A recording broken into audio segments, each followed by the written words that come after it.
Sore itu, seorang gadis bernama Jehan kembali ke kelas untuk mengambil barangnya. Ia menghela nafas, menyusuri meja-meja dengan cemas.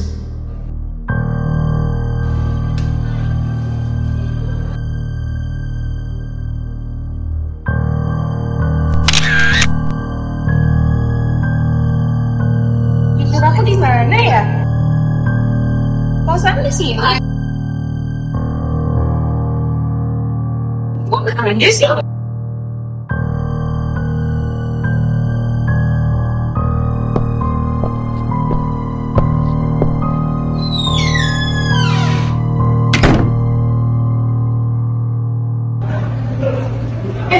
belum pulang?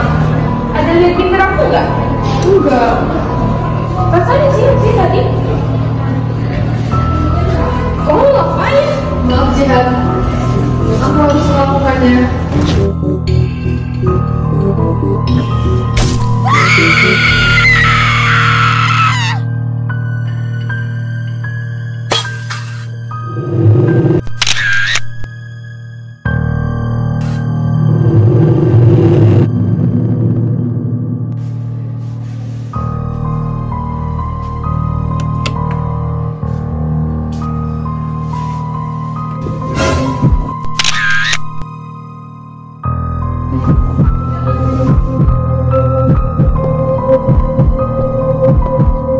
Kau lihat semuanya kan? Aku gak akan kasih tahu siapa-siapa. Dengar baik-baik. Kalau kau buka mulut, nasib kau akan sama seperti Jihan. Sore itu, orang tua Jihan khawatir karena ia tidak pulang.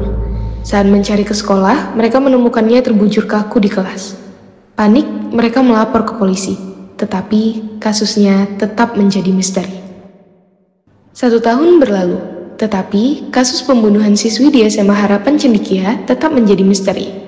Adit, Nanda, Zahwa, dan Jihan, sahabat seangkatan di kelas 11, duduk di kantin.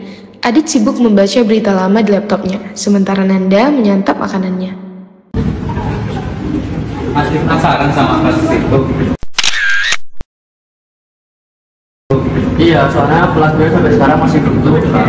Tuh mau selidiki sendiri? Nah, baik sama aku. Oke lah, tapi kalau bahaya kita stop. Oke. Kalian juga tertarik sama kasus itu? Aku sama Zawa sih udah lama curiga soal kasus ini. Soalnya kayak ada yang janggal aja gitu. Terus lama-lama kasus ini hilang gitu aja. Nah, kamu jadi pilot ini? Ya karena salah satu korbannya itu tetangga kami. Dulu kan sering main bareng. Makanya waktu dia meninggal, kok rasanya kayak ada yang aneh. Kan ini kejadiannya sore hari, tapi kok bisa nggak ada saksi? Mungkin ada yang tahu, tapi nggak mau bicara. Katanya ada orang yang melihat sesuatu, tapi dia masih tetap diam sampai sekarang. Jadi kita harus cari tahu lebih dalam.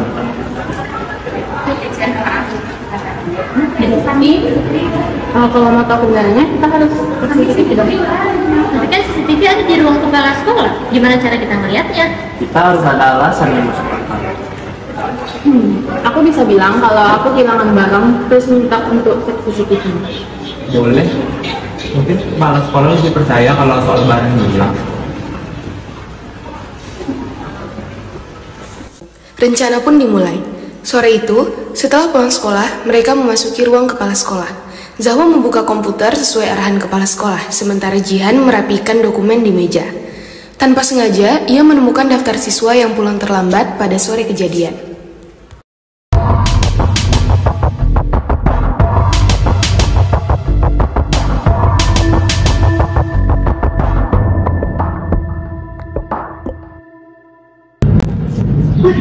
Coba kalian lihat. Baca deh suratnya. Coba lihat. Ah, Jehan, Saskia, dan Nisha. Jehan kan korbannya, berarti Nisha dan Saskia di sekolah itu kan sore? Ini penting, mungkin mereka tahu sesuatu. Gak bisa diakses, kita masuk ke dalam ini jadi hapus. Coba cek yang di luar kelas. Itu bukan Janisha. Dia ada di kelas sore itu.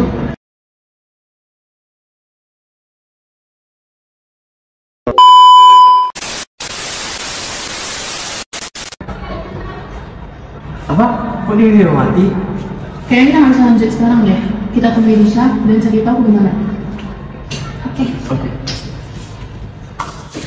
Mereka pun setuju dan segera keluar dari ruangan.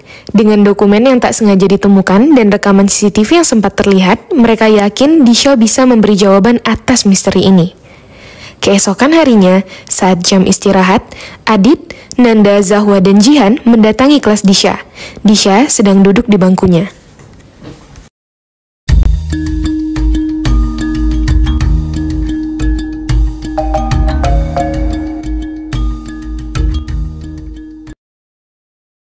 Siap, kami tahu kau ada di sekolah sore itu.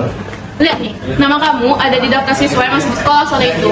Kamu ada di sana kan waktu kasus Jihan itu? Atau jangan-jangan kamu yang ngelakuin? Ya bisa, kamu pelakunya kan? Aku pembunuhnya! Oh ya? Lalu kenapa kau selama ini diam? Bukannya cuma pelaku yang menutupi sesuatu? Aku diam karena aku nggak bisa bilang apa yang terjadi. Kenapa? Kena melindungi diri sendiri. Bukan aku pembunuhnya. Lihat deh, itu Saskia. Dia pasti pelakunya. Kejar. Ayo, kita kejar!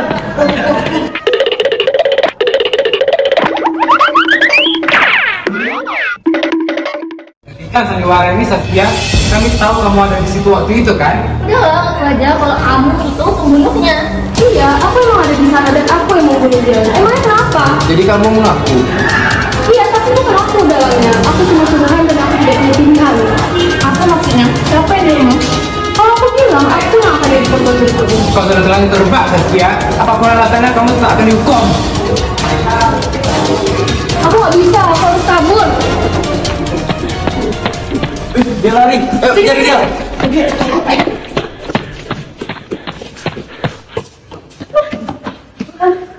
Duh, kita kehilangan dia lagi. Teman-teman, aku akan mengungkapkan semuanya. Apa maksudnya Disha? Ceritanya sangat panjang dan sudah bersumber. Akan aku jelaskan besok lagi. Baik, oke, baiklah kalau gitu. Mereka semua pun setuju, dan keesokan paginya, dengan ragu-ragu, Disha memberitahu mereka. Suaranya pelan, nyaris berbisik, tak ingin orang lain mendengar. Setelah menjelaskan, ia menghela napas pelan sebelum menyuruh mereka menunggu di tempat biasa di dekat kelas. Wajahnya masih penuh keraguan, tapi tak ada pilihan lain selain mengatakannya. Mana tahu begitu? Loh, itu Disha. Sampai bedak-bedak. Teman-teman, aku akan mengungkapkan semuanya seperti apa yang telah kujanjikan kemarin. Iya, jika kamu tahu sesuatu, tolong katakan sekarang. Bukan Saskia pelaku utamanya. Dia hanya dijadikan boneka oleh seseorang dan diperintahkan dari bayang-bayang. Hah? Apa maksudnya? Siapa yang itu Disha? Seseorang yang kita percaya, seseorang yang tidak pernah kita curigai. Ah, jadi Saskia bukan pelaku utamanya? Iya, bukan dia pelaku utamanya. Apa maksudnya nih? Siapa orang ini? Aku belum tahu pasti, tapi dia pasti ada di antara kita. Berarti kita harus cari tahu sebelum semua terlambat. Disha, kami minta maaf ya, kami udah tuduh sembarangan. Kami tahu kebenarannya. Kami benar-benar menyesal Disha. Kami nggak tahu kalau selama ini kami juga jadi korbannya. Iya, nggak apa-apa kok. Aku cuma mau ini cepat berakhir.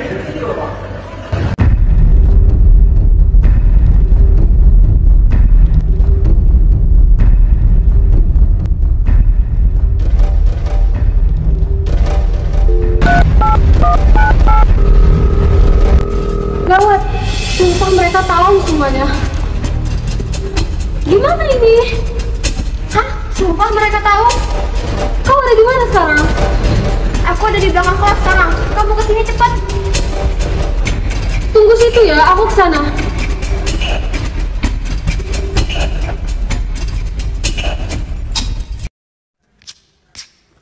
Saskia melangkah dengan hati-hati menuju belakang kelas, sesekali menoleh untuk memastikan tak ada yang mengikutinya.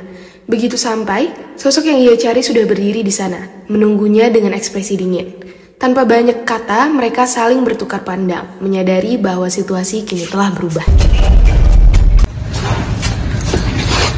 Disha, dia tahu semuanya. Dia bilang ke mereka Mereka akan mengungkapkan semuanya. Ini gawat. Aku udah menduganya. Kalau gitu, kita harus pastikan dia tetap diam. Apa maksudmu? Bunuh dia, Saskia. Aku nggak bisa melakukannya. Sudah cukup, ini terlalu jauh. Dulu aku menyelamatkanmu kan. Aku yang memberimu perlindungan terakhir di saat gak ada orang yang mau melindungi kamu. Sekarang aku minta satu hal terakhir. Bunuh dia. Hapus semua jejak sebelum mereka tahu lebih dalam. Tetap saja, aku nggak bisa melakukannya. Kalau gitu, kamu tahu kan apa yang akan terjadi sama kamu? Kalau itu maumu, aku akan melakukannya. Bagus. Pastikan ini semua beres sebelum mereka tahu lebih dalam. Saskia menunduk, merasa dadanya sesak. Kali ini ia benar-benar telah masuk terlalu dalam. Tidak ada jalan keluar. Keesokan harinya setelah pulang sekolah, mereka mulai menyusun rencana untuk mengungkap dalang sebenarnya. Adit, Nanda, Zahwa, dan Jihan sepakat bahwa mereka butuh bantuan Disha. Disha, kita nggak bisa menyelesaikan ini semua tanpa kamu. Cuma kamu yang tahu semuanya. Aku nggak yakin, tapi kalau ini bisa menyelesaikan semuanya, aku ikut.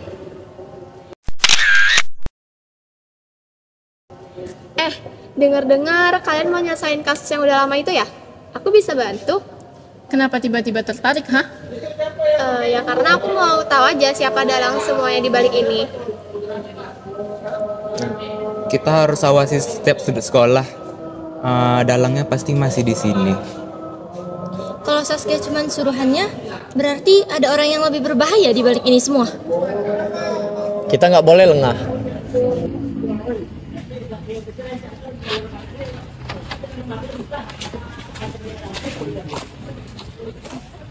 Dengan waspada, mereka mengawasi setiap sudut sekolah yang mulai sepi.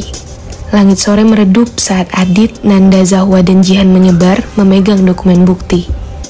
Disha ikut membantu, sementara Isti bergerak sendiri.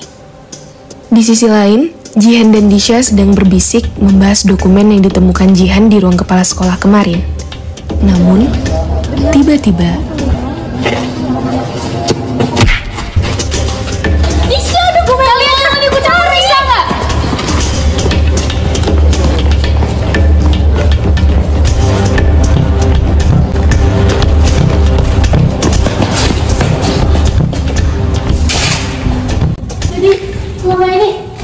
pelakunya. Dia hanya menjalankan perintah, Disha. Kamu tahu terlalu banyak, jadi kami gak punya pilihan lain. Jangan terus-terusan nurut sama dia, Saskia. Kamu itu ada diperalat. Tapi aku gak punya pilihan. Kamu selalu punya pilihan, Saskia. Udah selesai basa-basinya. Saskia, habisi dia. Isti, ini terlalu jauh. Aku takut. Saskia, aku yang dulu membantumu. Aku dulu yang menolongmu dan memberikan kamu perlindungan di saat gak ada orang yang mau melindungi kamu. Sekarang, kamu harus membalasnya dengan cara Saskia, aku bisa bantu kamu, Saskia.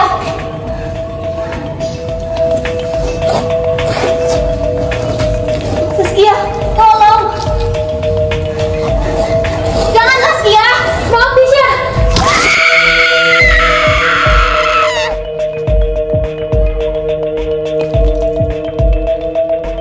Setelah memastikan Disha tak bernyawa, Saskia membakar dokumen hingga lenyap tanpa jejak.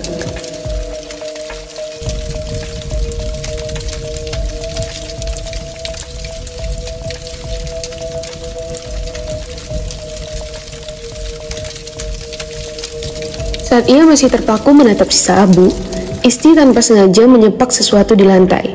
Itu kalung Saskia. Menyadari itu bisa menjadi bukti, ia buru-buru menguburnya di dalam pot tanaman. Tapi, sebagian rantainya masih tampak menyembul dari tanah. Tak ingin berlama-lama, Isti menyuruh Saskia menyeret jasad Disha ke tempat tersembunyi. Dalam ketergesaan, mereka lupa membersihkan bercak darah di lantai. Dengan napas memburu, mereka segera melarikan diri, meninggalkan kegelapan yang kini menyimpan rahasia mereka. Tanpa mereka sadari bahwa jejak mereka belum sepenuhnya hilang. Setelah kejadian itu, Jihan bangkit dengan susah payah dan berjalan terengah-engah menuju UKS untuk mengobati lukanya. Sambil menahan sakit, ia mengirim pesan ke yang lain melalui pesan WhatsApp, memberitahu apa yang baru saja terjadi padanya.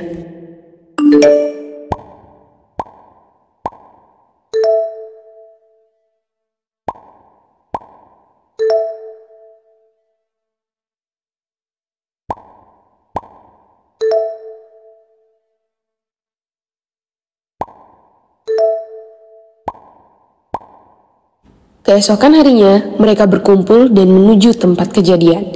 Jihan menunjukkan lokasi kejadian dan menjelaskan semuanya.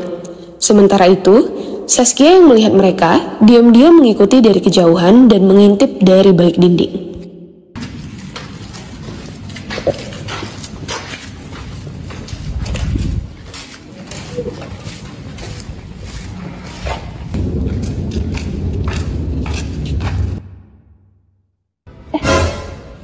Mereka ngapain di sana? Ada Jihan juga lagi. Jangan-jangan Jihan bilang ke mereka. Duh, aku harus cek ke belakang nih. Kalau darahnya masih ada gimana ya? Sebelum mereka ke sana, aku harus cek dulu deh. Nah, kemarin di situ kejadiannya. Saskia tiba-tiba datang terus mukul aku. Dan dokumen yang kemarin kita dapatin itu jatuh waktu aku dipukul sama Saskia. Kemarin aku sempat suruh Disha buat ngambil dokumen itu, terus si Saskia langsung ngejar Disha gitu aja. Aku nggak tahu mereka lari kemana, tapi seharusnya mereka lari nggak jauh dari sini. Gimana kalau kita ngecek gedung belakang sama sekitaran sini dulu? Ya udah, kita ngincer aja. Aku sama Jihan pergi ke arah sana. Aku tetap di sini, aku di belakang sana. Yaudah, ayo kita mencari. Akhirnya mereka pun berpencar untuk mencari di sekitar lokasi. Namun, setelah menyisir area tersebut dengan teliti, mereka tak menemukan apa-apa. Rasa penasaran dan ketegangan mulai menyelimuti mereka, membuat pertanyaan baru bermunculan di benak masing-masing.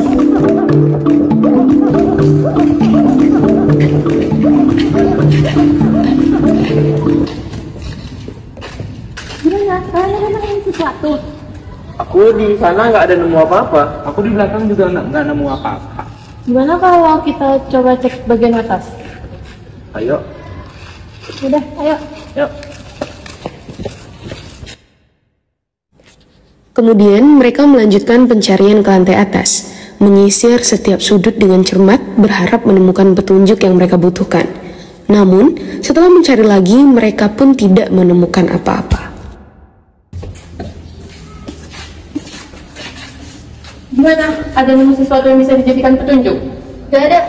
Aku udah nyari sampai ke ujung sana dan gak ada nemu apapun. Aku juga udah nyari sana sampai ujung nggak nemu apa-apa. Aku udah nyari di tong sampah di sana tuh nggak. Nah, aku juga. Oh iya, gedung belakang belum ada kita cek kan? Kalau kita cek di sana dulu gimana? Ya udah. Yuk. Udah. Setelah itu, mereka memutuskan untuk memeriksa gedung belakang. Namun, langkah mereka terhenti saat melihat Saskia tengah membersihkan sesuatu. Saat didekati, mereka terkejut menyadari bahwa yang dibersihkan Saskia adalah darah. Tanpa ragu, mereka segera menghampirinya.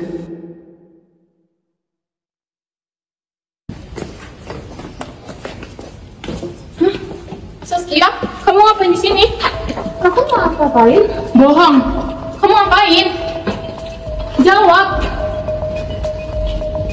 Kalung ini milikmu kan? Wah, bukan. Lah, tiap hari kau pakai itu kok. Gak usah bohong lah. Ini apa, Saskia? Darah siapa?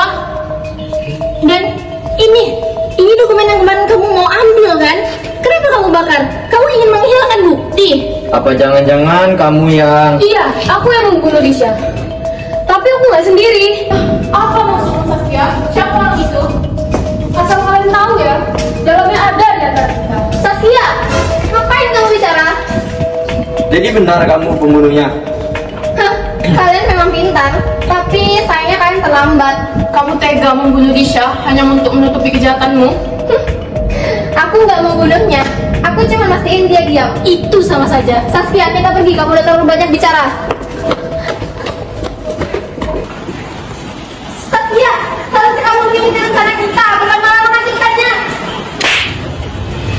Sudah cukup, Hengki. Aku nggak mau lagi jadi budak kamu. Jangan berhenti deh, Saskia. Kamu gak bisa tunduk sekarang. Kalau kamu tunduk sekarang, sama aja kamu ninggalin hidup kamu sendiri. Lebih baik aku dihukum daripada aku hidup dalam kebohongan ini. Hah? Dihukum? Kamu pikir orang aku percaya sama kamu? Aku nggak akan terus sembunyi. Cepat atau lambat, mereka semua akan tahu.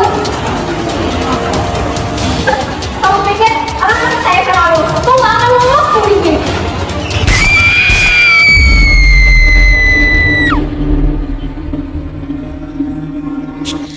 Setelah menghabisi nyawa Saskia, Isti segera melarikan diri, meninggalkan jasadnya terbujur kaku di tempat. Langit semakin gelap, suasana sunyi semakin menambah kesan mencekam. Sementara darah yang menggenang menjadi saksi bisu atas kejahatan yang baru saja terjadi. Tak lama berselang, Adit dan Zahwa tiba di lokasi. Mereka terdiam, tubuh mereka menegang saat melihat Saskia yang tak bernyawa. Kengerian merayap dalam benak mereka ketika mengingat bahwa sebelum kejadian ini, Saskia terakhir kali terlihat bersama Isti. Perlahan, kepingan-kepingan kejadian mulai tersusun, mengarah pada satu kesimpulan mengerikan. Isti adalah pembunuhnya.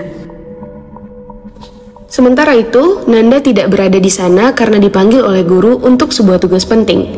Namun, ketika Adit dan Zahwa memberitahunya tentang tragedi yang mereka saksikan, keterkejutan menyelimuti dirinya. Menyadari betapa berbahayanya situasi ini, Nanda memutuskan untuk tidak terlibat lebih jauh. Tanpa menunda waktu, mereka segera menghubungi polisi. Dalam hitungan menit, suara sirine meraung di kejauhan, memecah keheningan. Polisi pun tiba dan menangkap Isti, membawa keadilan bagi nyawa yang telah direnggut.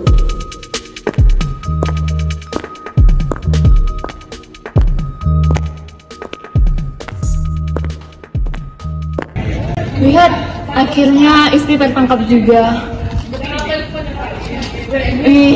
Akhirnya kita berhasil. Kalau kita nggak kompak, mungkin sebenarnya nggak bakal tertangkap. Iya, setuju. Gimana kalau kita bikin klub detektif? Setuju. Kita kan bisa ngungkapin kebenaran nih.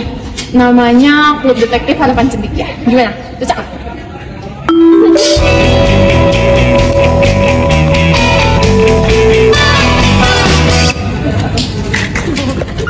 Mereka semua pun setuju dan saling berpandangan penuh semangat.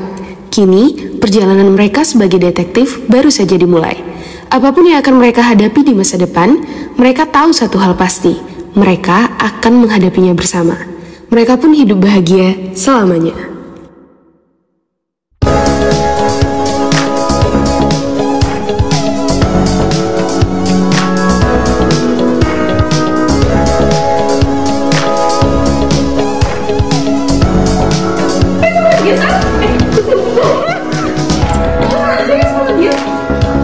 Oh, lihat semuanya kan? Aku gak akan kasih tahu siapa-siapa. Ya bisa.